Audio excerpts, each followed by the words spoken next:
Hopes that this war could at least pause momentarily didn't survive the morning.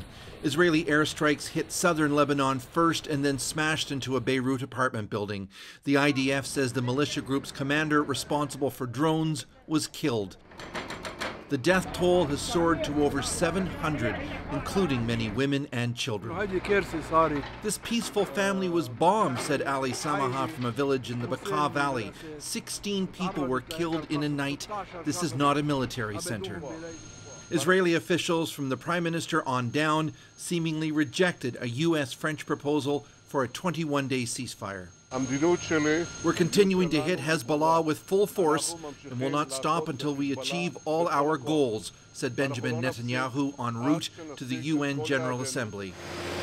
In northern Israel, machinery and troops appeared to be building up near the border. There's a siren. Yeah. As our CBC News team headed in that direction, sirens sounded. Overhead, Israel's missile defenses intercepted Hezbollah rockets. The Iran-backed group may be wounded, but on this day, there were near constant alerts with dozens of rockets fired into Israel. And this is the impact of at least one or more of those Hezbollah rockets. A fire up in the hills a couple of hundred meters behind these homes in the city of Kiryat Shimona, a community that's been largely evacuated for almost a year now. Israel has made ending these cross-border attacks a new war goal so that tens of thousands of people can return home, says IDF spokesperson Doron Spielman. For over a year, we've been sitting patiently, absorbing blow after blow after blow, while dealing with Gaza, where Hamas is trying to kill us. And Hezbollah in the north took an advantage. They see Israel's vulnerable. In the nearby town of Safed, people wholeheartedly said no to a ceasefire with Hezbollah. If you negotiate, you're regarded as weak. The only thing they understand is force. We've been living with rockets throwing at us for years. What country would ever allow that to happen? Although much of the world is engaged in trying to pull both Israel and Hezbollah back from an even more awful confrontation, the signs we saw in this key border area all suggested it's not happening.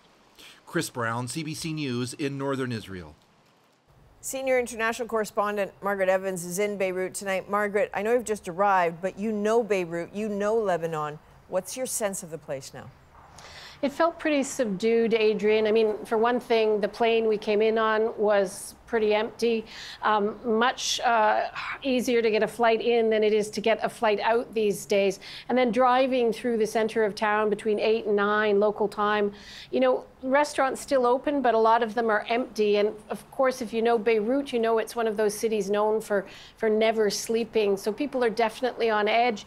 There was an Israeli strike in the Dahya today in the southern suburbs.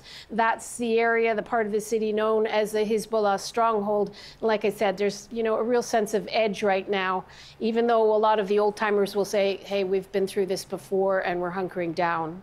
Margaret, I think it's hard probably to overstate how much is at stake for the people of Lebanon right now.